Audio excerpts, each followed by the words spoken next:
Hi guys, today I thought to do another one of the videos. It's not a do-it-yourself video, it's just to explain what I carry with me when I'm going for, photographing something or shooting a video or something. So it's kind of what's in my bag, but it's a little bit more than what's in my bag. It's just what I totally have. And I'll just be talking about some tips, or maybe if you want to upgrade, because this is not it's a DSLR camera, but it's a crop sensor. So I'll just be going through some things. So first thing you need to have all your stuff stored nice and safe and properly. It's a backpack, of course. Doesn't matter which one you get or which brand you get or anything like that. Just something to be nice and comfortable to hold around. I like one of these small ones, like you can see. There's some bigger ones that just depends on what you have. Just one of these padded, and you got everything in there. So yeah, I'm just gonna go through what I have and why I chose the stuff that I have. So first of all, it's of course your camera, your DSLR. I happen to have the Nikon D5100. I chose this camera when I first, that was actually my first DSLR, and I chose it because it's got good HD video, it's got the tilt screen, and it's not a review of a camera, I'm just, battery grip, you can, it depends where you're going, you can choose to have your battery grip. I like it on this camera because the size of the Nikon D5100 is not that big. It's not like the D700, D800, or Canon is not like 7D or 5D or all this kind of stuff. It just is not that comfortable, especially when you're fitting a lens. So that's one of the first reasons why I like to have a body grip, battery grip, or whatever you want to call it, on this camera, because it just fits nice in the hand.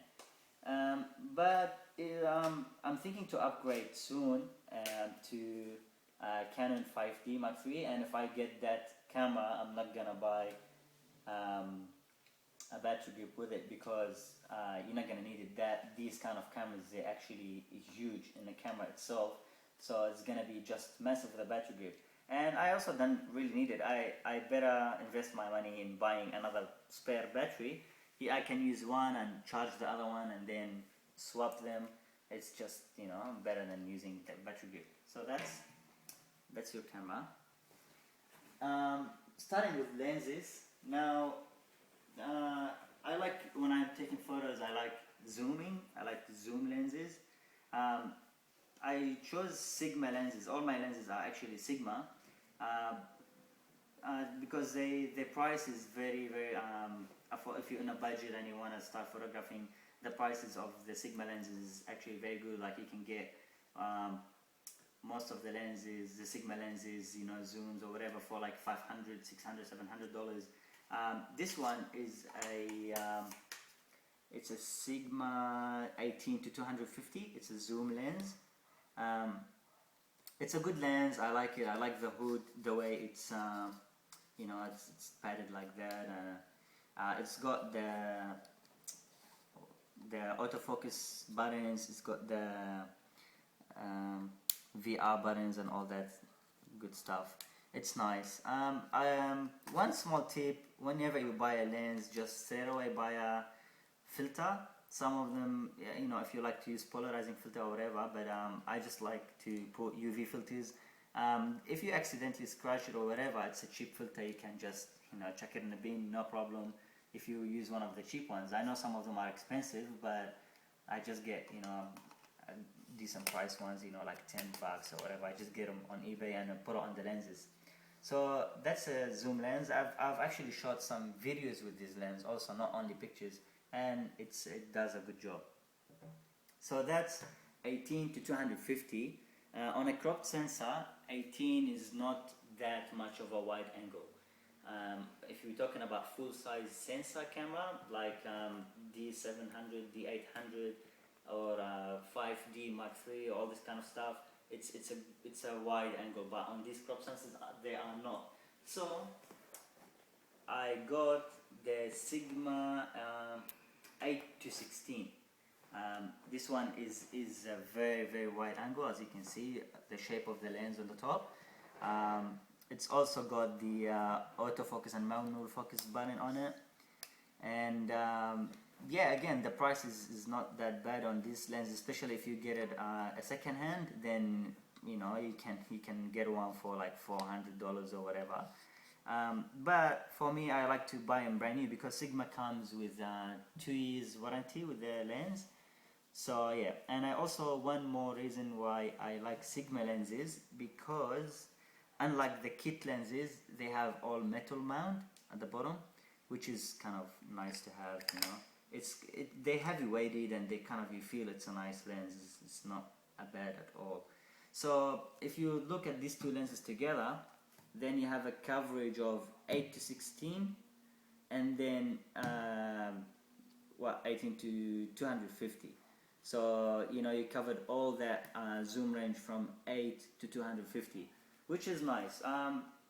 This lens in particular kind of saved my life in a couple of situations where I go shooting, you know, pictures in a house, you know, like some friends, or you know, small occasions like Holy Communions, christening, all that stuff, where you are in a room, small room, or you know, in the house, and then they gather about 20 people and they say, oh, let's take a group picture. You know, there is no way on earth you can get a group picture like in that kind of situation with the 18 or something. So you have to have a wide. The nice thing about this lens is it's got a distortion at the corners of the picture. Like if you're getting a picture of a wall or something like that, you can see the distortion, but it's not a fish eye. Looks like it's a fish eye, but it's not a fish eye. So even if you get a picture of people, you can get everyone in the picture, and you leave a little bit of space around so that distortion doesn't distort the people in the picture. If you really precise and all that kind of stuff, then you know, you're gonna have lots of comments in this lens. But you know, if you just want to get the job done, it's a good lens. Now the thing about these two lenses, their minimum aperture is this one is 4 and this one is 3.5. So they are, you can say they are dark lenses if you are in a dark situation or something like that, inside, you know, indoors shooting and stuff. So to solve that problem, I got the third lens. That's also Sigma. It's a 30 millimeters. It's a 1.4 lens. Now just quickly, if you don't know about, you know, lenses and what that mean, if you look inside the lens, look here, if you open the lens, see how much light you can get inside the lens. It opens right open, so that's the 1.4 stands for. It's a f1.4. It's a nice lens. It looks very small, but it's, you know, weighs good, you know, it balances the camera very well, and it's nice. It's not a review, but you know, I don't like the hood on this lens. It's not like the other Sigma lenses. So that's a 1.4. I show you how inside of the lens looks in a 4 aperture. Look at inside it. You can definitely see it's small. You know, it's a kind of dark lens. Speaking of cameras, this one is the Nikon Coolpix P100. It's the very first camera I got it when it was kind of first new. It's got the tilt screen. It's not a DSLR. It's a kind of a point and shoot camera in the shape of a DSLR. Again, if you're you know, a beginner into photography and you just want to go somewhere and kind of, you know, get paid to shoot something, you're gonna kind of need another camera in your bag just in case things go wrong or something. You know, at least you don't miss lots of things, you know, just by the time, you know, you charge your battery or you get your lens or something. What I usually do with this camera, I like to put it on a stand and put the power, because this one, it's not like, it's got a battery, but you can charge it while you're recording. Put it on power, put it on a stand, put it on a corner somewhere, and just keep it recording, not all the time, like, you know, when something important is happening. So, you know, at least I have a backup or something like that, you know. It's a nice to have. I had it, so why not put it on the bag? But if you're really doing something, you know, professional, and you know, you're kind of in a higher level of photography and stuff, you're gonna need another body of some sort with you, another camera of some sort, you know, especially to save you changing lenses. Like, for example, if you have a D5100, 5100 like this, and you have a zoom lens on it, you're gonna need another one and have a prime lens on it or something like that, you know.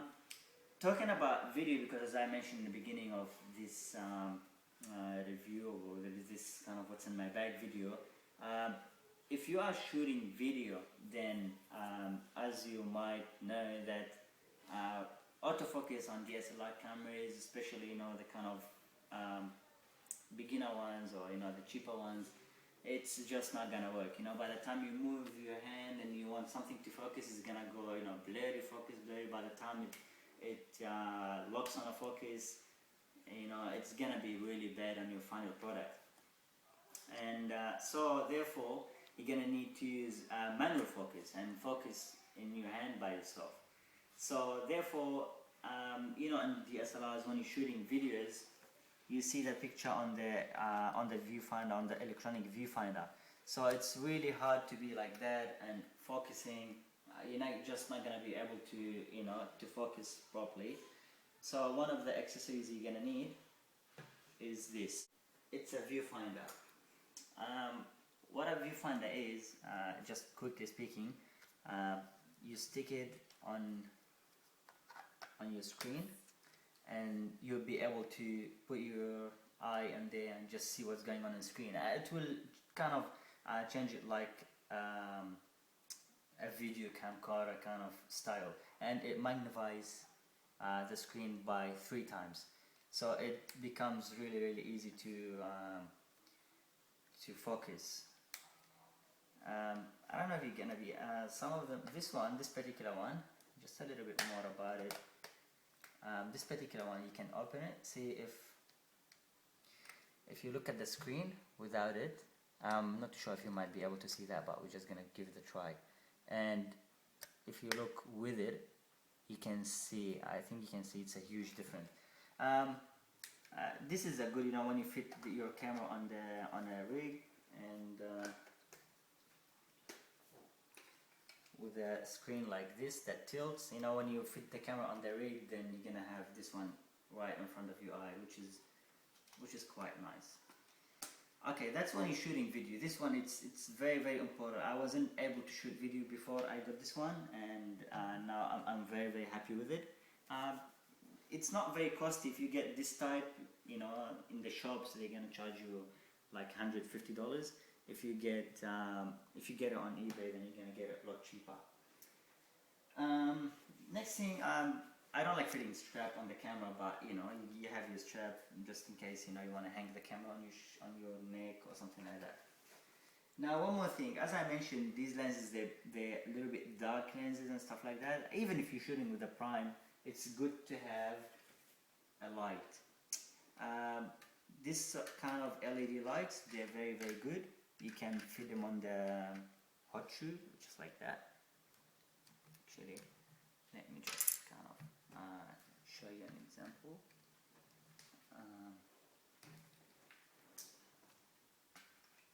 It's a very good. Looks small, and you know, you might think, well, you know, I can take photos and they look fine. Then I take video and it will look fine. But I tell you, it will not look fine. You know, this one will help you like there's no tomorrow. You need that one. And in terms of batteries, this one takes 6 batteries at the back. Try to get lots and lots of batteries. 6 batteries on the back of this thing will kind of last you, say, an hour and something. So I got heaps of them. These ones are rechargeable batteries. I got at least say 18, just to kind of, you know, be safe. At least you can use a set and then put it in a charger and that. So we talked about batteries. You're gonna need spare batteries and charging them, and that's one thing. Another important thing that you're gonna need or run out of is Memory cards. I got 62 gigs on there, and I got a couple of these 16 gigs. So yeah, it's good to have, you know, lots and lots of memory cards. Try not to shoot everything in the same memory card, you know, just in case, you know, you lose it or this kind of thing, you know. And I think the bigger memory cards tend to be a little bit, you know, more hard to kind of, things go wrong with them, you know what I mean. There is lots of types. I'm not gonna go through these. You can do your own research, but get a nice one, not a very cheap one from eBay. Like, you know, there are some, they cost you like $10 for 16 or 32 gigs. It's just, you know, it's gonna be, you know, very bad quality. So get a kind of nice ones. Depends what kind of photography you do. You can, it's optional, but you know, a remote control.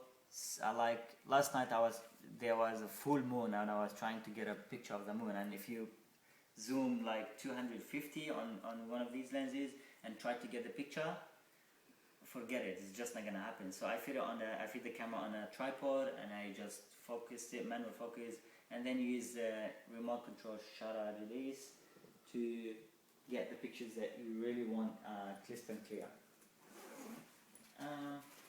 So what else I have? Okay, another one. I almost forgot it. A condenser microphone.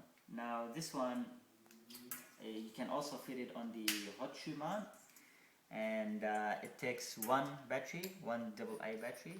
Let's see, double like that. The battery lasts long. I know it's only one battery, but it lasts long. Like I've gone for shooting 4 hours and something like that, and it's just the same battery on it. It's good, and you fit it on the side of the camera. I know you're thinking, how am I gonna fit the light and the condenser microphone on the same, you know, hot shoe mount? But I'll go through that one. So that one is very important. The difference between the audio from the built-in microphone and this one, just to describe it, this one is like warm, you know, like when you put your video on the TV or on the computer, it doesn't sound like someone is in your face speaking, especially if you're in some place where there is music, louder music and stuff. It's just gonna be so it's not gonna be warm. It's just the voice is gonna sound cheap on the built-in microphone, while this one sounds nice and warm, and you can watch something and feel the sound it's happening in there. It's not like right in your face. And a couple of cables. Of course, this one is a cable that connects the camera to your computer. Doesn't matter. This one is a charger for the batteries. You don't have to go, you know, fancy and get a charger, you know, for like $100 or something. This kind of accessories, I like to get them from, you know, websites, you know, eBay or something like that. They're not very cheap, but you know, they're affordable. Like you're not gonna go over $50, you know, for batteries and charges and all this kind of accessories. So that one is important to carry with you. Instead, you need to recharge. And of course, you got the charges for your cameras, for whatever, you know, you need charger for. So let me just quickly get rid of this kind of stuff, small ones. Alright, now, so one more thing I like is a monopod stand. A monopod stand means it's one of these stands that's got just only one. These stands I like more than the normal tripod. Tripods, they're good for still photography and things like that, but if you're going somewhere to shoot a video or pictures and some reception or whatever it is, then you're not going to be able to move a huge tripod and just set it every time and there. You either handheld it. This one is good because you can still, you know, take your pictures and have this one on the camera. It's not very annoying. And if you want to take a picture where you really need to kind of stable the camera and that, it's just really handy. You know, you can just put it like that and just you take your picture and keep going, keep moving. You know, it's not like it's gonna be in your way like a tripod. This one I use it. There is a very another good use for it. And a camera is like this. You know, you tilt your screen down and then you start video taping of a dance that's happening or over the cloud, the people or whatever you wanna, start shooting. So this one is a very, very good thing to have on with your, with your kid, with you all the time. It's good. Very easy to assemble and deassemble and all this stuff. Again, I seem to be focusing more on video, but that's alright. Again, if you're taking video, you need to have some sort of stabling, something to stable your video. And the worst thing ever to have a video where the camera is shaking around, I don't know if I can get an example. Imagine watching this video and try to show them how the shaky camera is. Just shake the phone, imagine watching me and going like that, it's very annoying.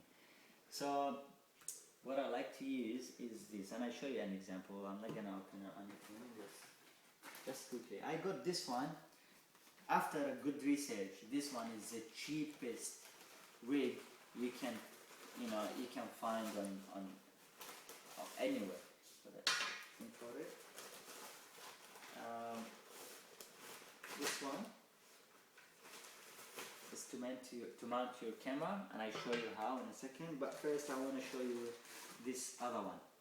This one is a small one, and that's the one I was telling you how you're gonna mount your microphone. So what we're gonna do is this. That's how I set up my camera. So you set up this one at the bottom of your camera, like so. You can still set something else on the bottom. You're not gonna lose your screw mount. So you're gonna have it like that. All right. You can set it this side or the other side. I think that's how I set it last time. So what you can do, you can leave the light on the camera like so, or you can put it. Yeah, this one has got like 2 of them, but you can do like that, and then you can fit your microphone like so.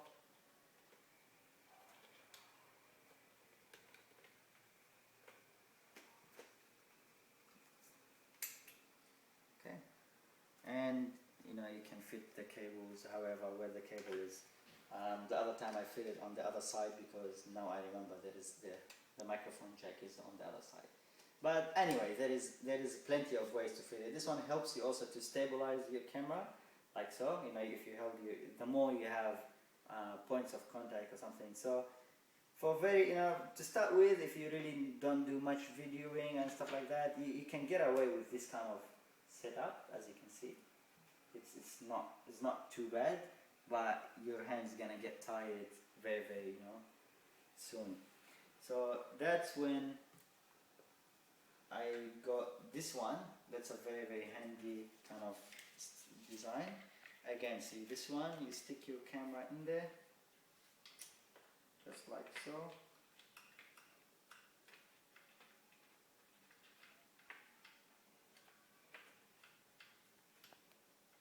Alright, just like that. Secure it.